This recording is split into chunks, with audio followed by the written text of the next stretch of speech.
What is the craziest thing you've done out of being hot and bothered? I went down on my cousin during quarantine. 1 week into quarantine, my work reduced my hours due to the 2019 sickness. I now work 10-hour days on Monday and Friday. My cousin Liz, a college freshman, asked to stay in my spare bedroom to avoid her chaotic home with 5 siblings. Despite financial concerns after my recent divorce, my uncle generously offered to cover my rent for the next 2 months to support Liz during this uncertain time.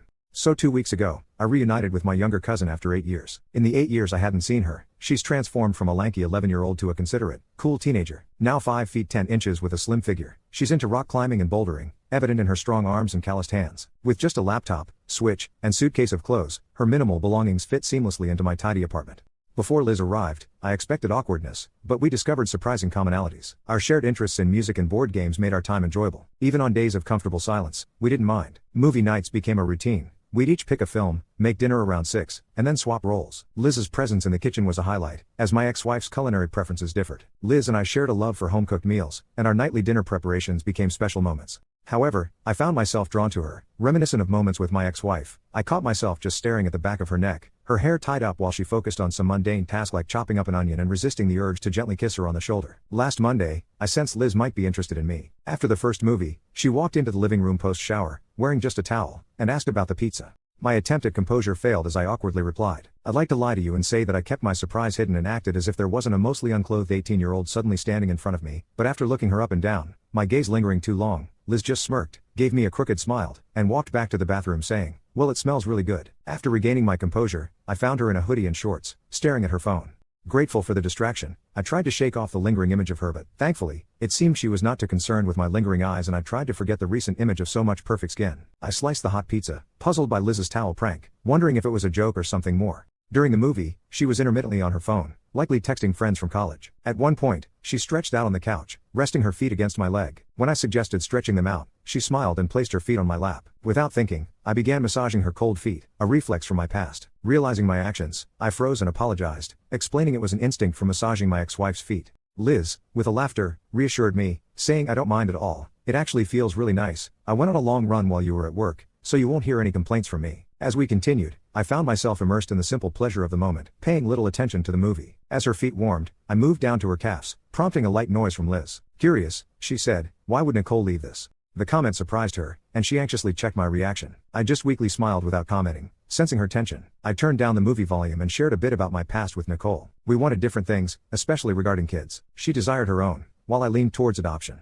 We found out about a year ago, and that was kind of the beginning of the end. It was pretty quiet for a while as we both just quietly watched the rest of the movie, and I continued rubbing her feet and legs. At this point I had successfully forgotten about the towel incident. The movie ended and credits were scrolling when Liz pulled her feet off my lap and sat up, stretching long arms arching above her tiled back head. Her neck incredibly exposed and amazingly bare in the low light of the mostly dark living room, with her hair in her braid behind her head. She stood up, shuffled over closer to me, and sat down, our legs touching through the blanket I still had over my leg. Without looking over to me, just looking forward, she said, "I'm really glad you're letting me stay with you. It's nice being in a peaceful place for once. And I'm sorry I made you think about Nicole, I really didn't mean to." His voice trailed off. I glanced over, just turning my head slightly. "Don't worry about it. The divorce finalized about 2 months ago, and we both saw it coming for a while. I've had time to process and move on. It's not that painful anymore." We sat in a peaceful silence as the credits rolled, enjoying the music. Eventually, Liz broke the silence, shifting to face me directly. "Thanks for the massage." As I began to turn and respond, she surprised me by reaching across my chest, behind my neck, and kissing me on the cheek. Her warm lips and the unexpected touch sent a cool fire down my legs. After a brief moment, she lingered, searching for a reaction. Sensing the need for space to make a good decision, I gently moved her hands off my neck, stood up, and said, "I still need a shower. Mind putting the pizza away?" Liz gave me a sad light of the living room and nodded. I very pointedly did not run to the bathroom, turned the shower on cold, and stripped out of my clothes.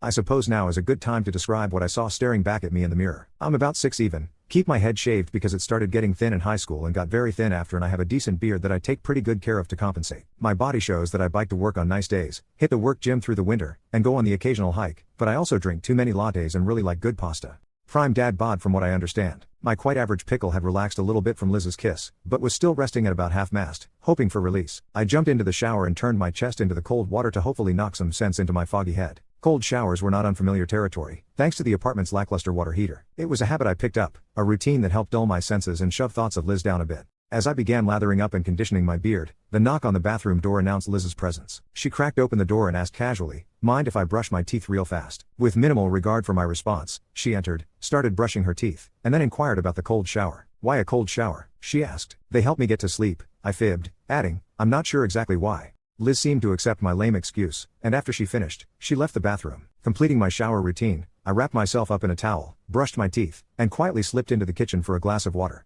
Assuming Liz had retired to bed or her room, I found her playing her Switch on the TV with the volume low. Trying to act nonchalant, I grabbed my water, but Liz playfully teased, how the turntables. Her laughter followed me as I walked down the hallway. Despite the cold shower's attempt to wash away the heat of the moment, thoughts of Liz lingered, keeping me awake for at least an hour before I eventually fell asleep. The next morning, Liz slept in while I cleaned the kitchen and started breakfast by 9. Nearly done, I knocked on her door, but no response. Opening it, I found her still asleep. Gently waking her, I offered breakfast, and she chose to join. After breakfast, unexpected work calls came, and I had to go in. I returned after 9 p.m., stressed and ready for a shower. Liz, still up, offered to warm food while I cleaned up. A quick shower later, I found tea and warm pizza waiting. Liz, sitting on the couch, declared, it's payback time. Initiating a massage, her bouldering trained hands worked wonders, finding the sweet spot between pleasure and pain. As the massage continued, Liz switched to my arms, even popping each finger individually. It was a new experience, but Liz knew her craft. The massage extended to my forehead and temples, running her fingers through my beard, an absolute slice of heaven.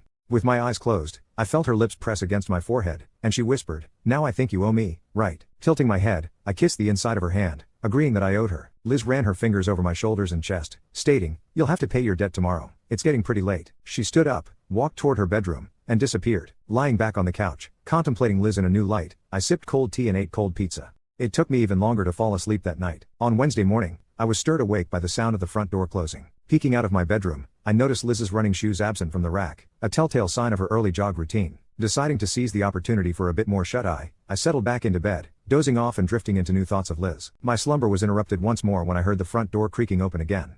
This time, Liz returned, breathing heavily and wrapped in layers of sweats and a jacket to fend off the brisk morning chill. Our location was prone to chilly mornings, and her bundled appearance attested to the need for warmth. Pulling her headphones out, she apologized, sorry, didn't mean to wake you up. Oh, I've been in and out. Want me to balance the scales after a shower? I offered. Liz closed her eyes, sighed, and nodded. That sounds great. I get tense after running in the cold. Utilizing her shower time, I got a few things ready. Stripping my bed down to the mattress cover, sheets needed washing anyway, I laid out a beach towel, fetched some oils that had been intended for Nicole but were never used, and arranged them on my bedside table. Seated at the edge of my bed, I searched for relaxing music to set the mood. After some time, I heard the water turn off, and Liz emerged from her room in just a towel. Stepping back into the hallway, a hint of moisture clung to her neck, and her hair was wrapped up. What are you setting up in here? She inquired. You upped the game last night. I don't want to be in debt forever, I explained. Raising an eyebrow, she responded, well, I'll be in just a few. Let me put some clothes on. A brief time later, I began playing soothing music from my computer and moved to the head of the bed as Liz entered wearing sweats and a sports bra. Sitting cross-legged on the towel with her mostly bare back facing me, she glanced over her shoulder. Her hair was tied up in a messy bun, and the light dusting of Freckles' nose was uncovered by any makeup. Go ahead, she encouraged. I poured oil into my hands, warming it up, and started massaging Liz's upper back, beginning from where her sports bra crossed her back. As I moved up her spine, she sighed deeply and leaned back into my hands. After completing the upper portion of her back, framed by bra straps, I moved my hands under the straps, silently waiting for a reaction. Sensing none, I gently pulled her straps off her shoulders, letting them rest on her arms, and continued massaging her shoulders. Liz spoke up, can you close your eyes? Lost in the sensation of her smooth skin, I was puzzled. What? Close your eyes. With closed eyes and hands still on her shoulders, I asked, okay, now what? After a while, I felt her pulling her bra off past my hands. I sensed her shifting her weight and making adjustments. It felt like hours, my topless cousin so close while I waited in self-imposed darkness. Okay, open up. Liz lay on her stomach on the towel she had pulled to the side, facing the head of the bed and turned toward me. Bras just get in the way, right? Nervousness tinged her voice, so I tried to reassure her. I laughed. I don't mind at all. They do get in the way, that's for sure. I moved over her, kneeling on her upper legs, and poured more oil into my hands. Remembering the massage and percentages advice, I mentally divided her back into 50 sections and aimed for about 10 seconds per section. Starting low, I worked my fingers into the muscles above her hips, gradually moving lower toward the center of her back and upper spine, adding oil as needed. Pressing into her shoulder blades, the sun cut through the blinds, glistening on her back. Descending to her lower back, I traced her skin gently, grazing the sides of her girls with my fingertips. Her breathing caught, then increased. Liz bounced her legs, asking for another round on her feet and legs. Sure thing. Want to change into shorts, or should I take off your sweats? She loosened her pant string. You can just take them off if that's okay with you. I stood, pulled down her sweats, revealing dark blue panties. As she raised her hips, I removed the pants, tossing them aside. After pouring more oil, I began at her heels, massaging the tendon connection and moving up to the balls of her feet, working oil between each toe. Progressing past her ankles, I massaged her calves from knee to feet, then poured more oil and moved slowly, taking around 2 minutes, from the base of her feet past her calves, behind her knees, along her hamstrings, stopping just below her panties, and massaging back down to her knees. I heard her breathing deepen, indicating she was enjoying it, and